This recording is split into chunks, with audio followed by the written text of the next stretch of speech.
Hey guys, welcome back to Hightop Sports. Today we are joined by Mr. Jeremy Crawshaw himself. Super excited to do this interview, and of course, our co-host David Swalderquist. He's already had his moment of excitement, reliving their experience when they met during the spring game. But Jeremy, I was informed. I may be wrong here, and I don't know if I'm. Can I disclose where you're located? Are we allowed to do that?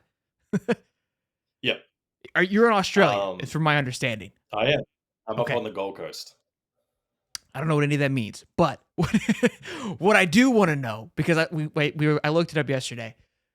I talked about it on the show, so I already disclosed where you were. But it's winter there or it's autumn, about to head into winter, and I have a ton of questions. Is it snowing? Are we wearing jackets when we're going outside, or is it just one season in Australia? It's kind of where I am right now. It's kind of one season. It's a lot Okay. like Florida. I think the state of Queensland's motto is the Sunshine State. Oh, So it's pretty close There you go. to Florida. Um, Up here, because it's kind of north of the country and it's closer to the equator, it's steady weather all year round, pretty much. But lower, where I was originally from, Sydney, it's a little bit colder. I'd probably say it's more like a Virginia really? area. Yeah, it'd be a bit cold. It doesn't snow, but it gets cold during the winter for sure. So Like in the 30s, whatnot, 20s? I'm doing the conversions in my head Sorry. here. Yeah. Yeah, about Celsius? I'd say mid 40s. Yeah, I think. So today it's 20 degrees, I think, and it's a little rainy. So that's probably 60s. Okay. All right. That's interesting to me because I think It's Australia, good. I just think it's summer all the time. So when I Yeah, realize that it's probably. winter, I've always wanted to go Australia. It's on the bucket list. So if you've ever got extra seat, let me know. I'm there. And my aunt, she went. She's like, yeah, you have to go in December. That's their summertime. I was like, what do you mean? It's always summer in Australia. So I've always thought that was very interesting. So thank you for allowing me to Yeah. ask that. And I was gonna ask, you get homesick, but it sounds like you go from Florida to Florida, basically, just with a little jet lag. Yeah, a little bit. It's like that. No, I mean, you do definitely get homesick, the change of cultures, Mm. away from family and friends. But I think, football and school keeps you so busy and you're driven towards that goal that, um, and with the advancements of technology, I just FaceTime call, make sure I get the time zone differences right, and it makes it a lot easier. But It, yeah, it's Friday there right now, right? For you. it's Friday morning. Yeah, it's 10 a.m. Friday morning. That's so cool. Man, it's like the evening time in Thursday here, man. It's so weird. It's Yeah, like you're already on it's your like weekend. Must be yeah, nice. Yeah, I'm almost yeah. there. It's kind of like Back to the Future, man. Like he's a day ahead of us and we're a day behind. So he's got a head start on us. Yeah, So can you what give are the us the lottery? scores for the game, Jeremy, Yeah, for yeah. tonight? Yeah, yeah. When they come through, I'll send them through. Yeah, you go. I need the lottery numbers, man. You gotta hook me up. Yeah, yeah, yeah. I'll do it. It's funny. It's funny when you travel because when I go from America to Australia, I lose a whole day. But when I go from Australia back to America, I relive the same day. That's wild to That's think wild. about. Yeah. I'm sure, again, being from Australia, going to school, you probably get peppered with these kind of questions. And so I don't mean to bore you with them, but interesting for us. So I think it's really cool. I do want to ask one last thing kind of about it. You said the culture. I mean, how much is it? Is it the food, the lifestyle? Like, what is it for you that you miss when you do come back home to school? Honestly, I think it's really just the way you conversate with others. I'm pretty Okay. chill, laid back. I like to, have a bit of fun with the fellas, joke around a little bit, but sometimes I think my joking comes off as being mean to other people, but it's really kind of just how Aussies do it. You need a little back and forth, a little banter between each other. Um, Kind of in those respects, it's just how like the communication styles are a bit different. We're But soft. I I'll think say it I, for you. I got you, Jeremy. I got you. yeah, Americans get a little soft and sensitive. I deal with it too. I think right, I would love to get hang out with the Aussies. I think we'd be two peas in a yeah, pod. I would love to get yeah, jabbed up a little bit. I love that. That's cool. yeah. Look, I do want to talk because I don't know if you know this little fun fact here, but it's around 50% of college football Power Five teams has an Aussie punter. Did you know that? You guys are I know we taking have a over. fair few over. You guys are taking what Yeah. We're good at what what we is do. it? What's going on over there? Yeah. we're good at what we do, you know. We play a lot of sports that involve us kicking a football like that. Okay.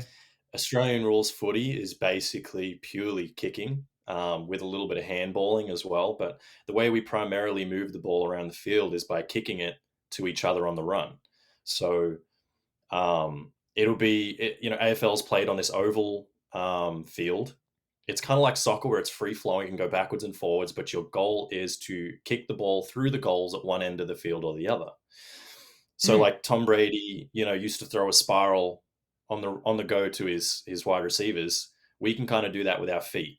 You know, we'll pass it with our foot in the air to somebody down the field, and so that's where you kind of learn the touch and the skills, to have that accuracy and you know, awareness of kicking under pressure, because you know it's free flowing. Somebody can tackle you at any moment from anywhere, um, and that's kind of why we're good at kicking, is because we get very used to having that touch with our feet.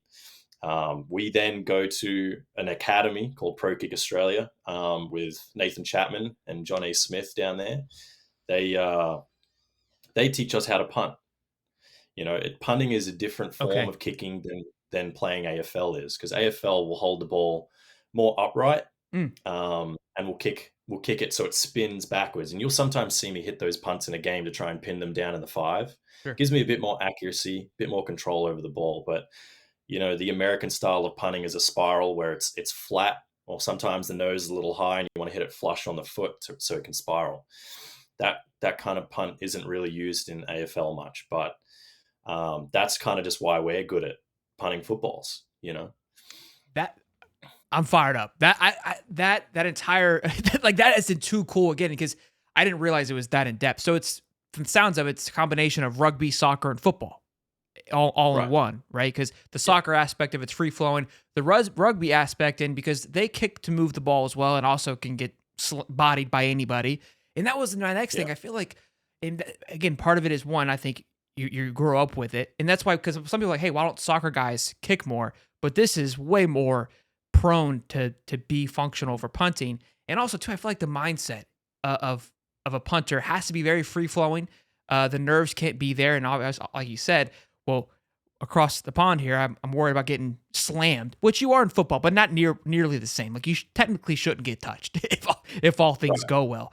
So it's like, look, this is easy. I'm practicing basically when in the middle of a game, right? Yeah. And also too, it's Yeah. Yeah. oh, go ahead, Dave. Sorry. No, I was gonna say that's got to be like a cutthroat position, man. You've got to be like an annihilator in that position. You can't let anything phase you. You just got to go out and do your job. It's a very accurate position too. Like you have to be very accurate, especially like with kicking and obviously kicking American football. What I mean, you kind of answered kind of what my question was gonna be was the challenges of like adapting from that style to American football, but I want to know more of like what made you choose American football over everything else and come to the University of Florida. Yeah. So this is kind of an interesting story, but um, I grew up playing a lot of rugby and AFL. I played rugby, had a couple years off when I was about 11 or 12, and played AFL from 15, 16 on.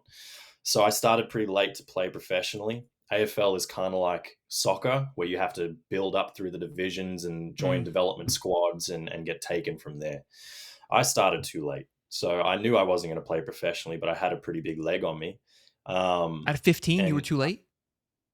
yes, you've Wow. got to really do from 10, 11, 12 through those development squads and play up. You know, we get drafted pretty much straight out of high school. 17, 18-year-olds get drafted into the AFL. So Okay. I was already pretty late to that show, but you know, uh, from there, I was like, what do I do? I was kind of looking around at what I want to do after school as well. So didn't really have a plan. And I just happened to fall upon Pro Kick Australia, and I thought that's pretty cool. You know, I'd love to go to America. I'd never been, and so I kind of just set my eyes on that. Had a was kicking the footy by myself at the Oval, a couple days a week for a year there, and was like, yeah, I think I could do this. Um, Reached out to Nathan Chapman, who runs Pro Kick Australia, and he was like, yeah, I'm going to be up in Sydney. I'll do an assessment day and we'll see if you have the leg for it. And I kicked, and he was like, yeah, moved down in January 2019. And from there, did the program. rest is history. And something you kind of alluded to too of with the AFL, where it's not always about the power, but the precision, right? You're hitting dots with your foot, and when you think punter, we're thinking of this. We just need leg, big thighs, kick it 70 yards, which is a factor. But ultimately, like you got to be able to hit it on a dime. Like when I play when you play Madden, you do like the punters challenge. They want you to hit it in a little green square. So it's more about the touch, and that kind of makes sense to where the Australian punters are getting a lot of more attention because it's not about the size, it's not about how far you can punt it. It's about the touch, and you literally have an entire lifetime of honing that in, right? Yeah, absolutely. You just said it. Punting, you can flip fields, but if you hit it straight down the middle of the field or down the hashes, we have the best returners in the SEC, some freak athletes who will run it back on you. And, Sure. that really hurts the team. My job as a punter is to flip the field, but minimize damage whilst doing it. You need that accuracy. You need to, put it outside the numbers. You need to pin them deep. You need to be far enough that, it gives defense a chance to hold them up. But it needs to be high enough that it's fair court, and so the return yards aren't there. So there's lots of things that go into that. But the accuracy is really needed, and consistent accuracy is probably the biggest thing as well. So absolutely. Now, you know this. I don't know if the people at home know this. You've followed the Townsend brothers. We had Johnny from 2013 to 2017, then Tommy for a year, and then you came in right after the fact. A hell of an act to follow. And Yeah. it's the punter position. Look, punters are people too. I mean, you guys have been a blast. And I feel like you just kind of picked up right where things left off in a good way. Like we love the Townsend brothers. They were very popular. And punters before that, I don't feel like were very popular or really, they kind of have their hits or miss, but you've kind of carried that tradition of an exciting, electric, and a difference maker. Like you've made an impact. That's how we know who Jeremy Crawshaw is, because all right, best guys on the football field, boys, we're good to go. He's going to turn the field over for us. How has that been for you? And did you feel that pressure when you came in, or kind of like you said, you've been developing that as you came in? Yeah. So I was informed about the Townsends when I first got there, and their history. They did a really good job, and UF loves them. They have the history here. Both brothers came here. They're the Townsend brothers, and everyone pretty much knows about them. But I kind of came in here with a fresh perspective. I didn't really think about that too much. I think I just, was more focused on doing my job when the team needed me to do it. I remember when I committed, a lot of people were hating on me because I wasn't a Townsend brother, and they were just saying they didn't want me. So, I took a little bit of that to heart, but I was just like, I have a job to do. I always wanted to go to the next level into the NFL. So I was like, look, I'm just going to play my game. And it's worked out well for me. So I'm hoping that I've etched my name there next to the Townsend brothers as one of the greats here at UF. But ultimately, I think that's a fan decided thing. Yeah, we have a pretty savage fan base, man. So all you got to do is imagine when you kick that football, it's one of their faces, and then you're good. You're golden. No, I love our fans. I love them. They're diehards. They show up to all our games as well. They pack out the swamp every game. So I love them. Absolutely. Yeah. I love it. I love that mentality, man. It's the Townsend's parents' fault. Okay, don't for not having another brother to throw in. Not Jeremy's fault. Boy. No, look. I think I speak for the fan base that you've definitely etched your name into the Gator history as one of the. I mean, we've got Swolder wearing your T-shirts, and now I'm going to order it. I'm going to order a jersey, Jeremy. Okay, and we're meeting one of these games. I'm getting it signed. I'm going up to the next level. I'm going to frame that bad boy. So that's just been on the show. I'm fired up for it. I do want to talk about next level. The punter. So we've had Judd on. I got two questions. I'll go to the second part. Judd Davis, former Florida Gator kicker. He also punted in one of the games. He likes to tell that story a lot too. He's told me that so many times. Love it. So you're familiar. He can't leave it out. Yeah, he doesn't know how to leave it out. It's part of his thing. But again, I always compare punters and kickers to closers in baseball. You don't know who those guys are until when you need them. And you really only notice when they don't do a poor job, because it's so accustomed to us as fans. It's like, just go in there and kick it through. Just go in there and dot it on the 5. Like, that's your job. But it's tough. And there's only 32 spots in the NFL. They're not hanging punters around lackadaisical. And again, when that job gets taken, it's locked and loaded. what is your kind of, do you have your eye on the next level, and who is it? Is there a target for you to think like, hey, he's got some old punters here. You know what I mean? This is my chance to get in. How does that function for you? And what is that plan? I mean, obviously pro day is going to be huge for you. hmm Yeah, this is my fifth and final year. I've already played 3. I've been here 4. The goal was always to go to the NFL. That was the main goal. And in saying that, going to the next level isn't just the goal and it stops there. It's to be the best at the next level too. So this year is huge for me. But in saying that, I'm not letting that pressure get to me. I'm still just playing the regular old game that I'm playing. Sure. I think we're working on just being a bit more consistent. That's all. Nothing changes. But going to the next level, Pro Day is going to be big. Hopefully combine invite and some Senior Bowl appearances as well. Okay. But I mean, I have been looking around, seeing, where some potential spots could be, but it's hard to know, with the moves of cap salaries and vets and just different personality changes. You never know how these things are ever going to play out. So we had a fair few punters taken in this last draft, and I was really interested to see how this last draft for punting looked, because I would compare myself to a lot of those guys in that class. Sure. So I think it was interesting to see which teams picked up, which teams didn't. So, whichever team takes me, I'm going to be happy and willing to give my best for that team. So those are the goals. I think this year is going to be a fun ride for sure. How do you feel? And this isn't a shot to the guys that got drafted, but you're measuring yourself, right, to those guys, saying, if I would have went this draft, do I feel, hey, I perform better than those guys. I provide more. Again, not a shot. We don't need names, but do you feel like, hey, yeah, out of those who were drafted, I felt that I fit very well with those guys, if not ahead of them? Mm-hmm. Yeah, I've spoken to a fair few people that asked me if I was thinking about leaving last year. And I was thinking about it for sure, but I think I would have been not one of the best, but I think I was up there for potential reasons. Okay. I don't think I had the cleanest year. I had a good year, but I didn't have Sure. a really clean year in which the NFL would have really wanted to draft me. So that was one of the main reasons I came back, is just another year of development. I know I have a blueprint and it works, and we saw a bit of that last year. So this year I've just really been honing in.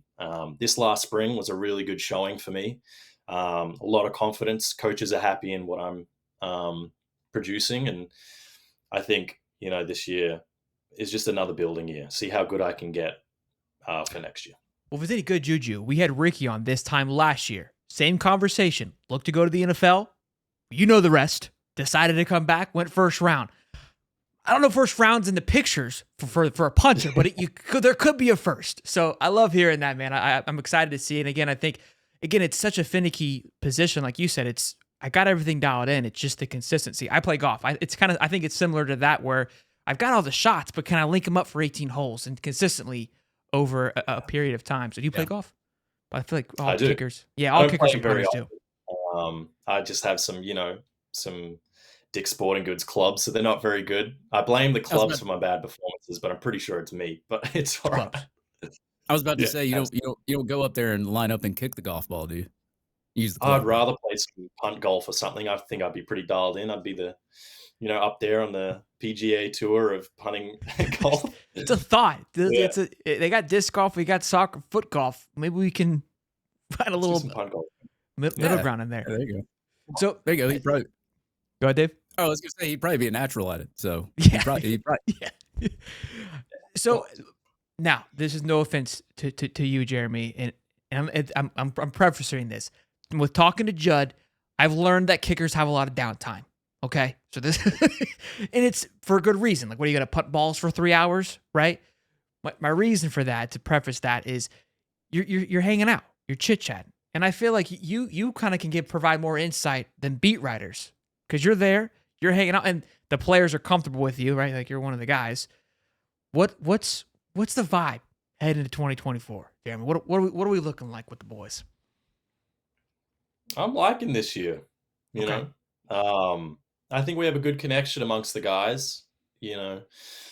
the past few years, we had to deal with some guys. Napier had to deal with some guys that he inherited when he Mm. came here. So I think a lot of that process with Napier has just been eliminating those that have been, a bit toxic in our culture, and helping us get back onto the right track where we all mesh really well as a team. I really like this year. The freshmen that came in, new, breath of fresh air. They're really invested. I like what they've brought in, and the rest of the team as well. We're looking good. I like who we have. Ultimately, it's one of those things that we'll see come game one. But at the moment, this culture has really improved, and it's only improving every year. Napier's doing a really, really good job at fixing what he inherited. So, I mean, hats off to him for that. This year should look good, but really, I'm a foreign punter who doesn't know what practices look like. I just punt the ball, and I can't really comment too much on team performances and stuff like that. But I'm looking forward to this year for Well, sure. I think a big thing that you Yeah. hit on the head that we on the outside have always questioned and wondered is the culture. I've talked about it on the show. You hear about it. Again, it's hearsay. Hearing you Yep. confirm Yep. what we've wondered and thought, I'm loving it. People are gonna love hearing that. And again, like you're right. Yep. I may not know these things, but you can feel a vibe. You can feel what's happening. You can see what Coach Billy is trying to do, trying to implement. So I love that. Go ahead, Dave. Yeah, I was just gonna say that the same thing. It's like we just report the news. That's my motto. I just report the news. But we literally here we talk about football and we're the talking heads. We're the guys that see what goes on, but we don't see anything that goes on behind the scenes. We see the transfers and the comments after the transfers, and it gets our head spinning a little bit. It's good to know that like we can interview somebody like you and kind of get more of an insight of what's going on the inside. And it makes the fans and people like us feel a little bit more at ease with what's going on behind the scenes and in the program, especially with Billy Napier and the staff. So hats off to you there. I only had one more question before I don't know if Shelton's going to close it out here or not. Your NFL, you said you have aspirations for the NFL. Let's say you go to the NFL, you have a successful career, and you decide to retire from the NFL. What's Jeremy Crawshaw doing after the NFL? That's a good question. I don't think I've ever thought ahead that far. It's 12 years on the road, Dave. Yeah, I know. 12 years away. That's a Right? long way away, Dave. You know what I mean? This Well, guy's got a Hall of Fame career ahead of him. All right. He's already a day ahead of us. So That's true. That's true. That's true. Good question. Look, if I wasn't punting, my dream was always to be in the Air Force here as a fighter pilot. So, I mean, I'd try and spend my days flying around doing something along those lines, maybe traveling a little bit, Interesting. I think I'd try and maybe stick around the sport a little bit, mentor some younger guys. I don't know if I've thought that far ahead, to be honest. I'm just you'll have focused on the here and now, I guess. I was gonna say you'll have plenty of money to figure that out with. Hopefully. Well, look, that's a great question because I was going to say, hey, like Pat McAfee, that could be a future for you. You've always got a spot here at Hightop Sports, Mike. I think you do a phenomenal job. I don't know if you've thought about sports commentating, but you got a swagger for it. So we're here for it. So that's a possibility. I do want to say, who is a punter that you looked up to, and that you look up to now? That's like, hey, I'm trying to emulate his game, and there's some things that he does that I'm watching to try to bring to the field now. Yeah. I looked up to a lot of the Aussies that were already in the league when I was starting this. You got your Cam Johnsons, your Michael Dixons, Mitch Wisnowski's, those guys that were already playing. I think as I've gotten older, I watch a lot of NFL film and I try and take bits and pieces from everybody. They're the best of the best and they've been in the job for a reason. And so you take little bits from everybody that they do really well. In areas that you might be struggling, you'll go watch some film. You go, I like what he does there. He holds onto the ball a little bit longer. He does this with his step right, and you just analyze. So I take little bits from everybody now. So I used to look up to those guys, and I still think I do. because they were Australians and they paved the path for somebody like me to go into the NFL as well. But now I more so just take little bits from everybody. And I think I just have a mutual respect for everybody that's doing this right now, you know? Sure, it's a business. And also, too, I do want to Yeah. give a huge shout out to Florida Victorious for allowing us to have this conversation with you. And I know you do a lot of work with them, volunteer work. Can you talk about that a little bit and what it's meant for you and the connections you made with, I know, with a lot of kids and building homes and whatnot? Mhm. Yeah, so I'll while I'm home in Sydney, I'm working with a few charities here, which is really good to give back to the community that already gave me my opportunities. You know, Mm. work with some charities that are close to my heart as well and my values. A lot of mental health stuff because you know we all struggle with that these days, and we're more open with those kind of conversations. And so, really, just those kinds of charities to give back to the community, as I said, that gave me my start. So, I love that. That's awesome that you're able. I didn't realize you could even do it locally like that. So that's really cool that you're able to go back home and connect with what you've been working with. yeah. That's fantastic, man. Well, Yeah. Jeremy, look, this. Go ahead, Dave. No, I was just agreeing with you. I said, yeah. Oh, Uh, just confirmation. The Gators are back, right? We're feeling pretty good Yeah. about it. And 15-0. look, 15-0. I do want to ask about the schedule. Everybody's talking about it. Me personally, as a fan, I'm extremely excited about it being considered one of the hardest schedule in college football history. This daunting task. What's the vibe for you and in the locker room? Like, is anybody really caring about it, or is it just business as usual? I don't care who's on the other side of the football field. We're here to murder somebody. We're definitely trying to instill a bit of that into the team right now. I think us as leaders, as the older guys, we're trying to take our perspective, our views away from what has happened in the past, and now changing our mentality to saying it doesn't matter who's coming up. We're just going to give everything for this game. Don't think ahead. Don't think we got this school or that school next week or 2 weeks coming. It's this game. We got to win this one. And when we win this one, we look at the next one and we're going to win this one. So we're taking each week as it comes, not getting too far ahead of ourselves and thinking about, you know, national playoff, whatever. Each week is a new week, and that's what we're going to focus on in that week. We as a fans, we got squirrel brain, so we're constantly like that's how we look, right? And we hear Coach Napier in press conferences. They'll ask him about it. He's like, I'm worried about this game, and I kind of brushed it off of like, no way.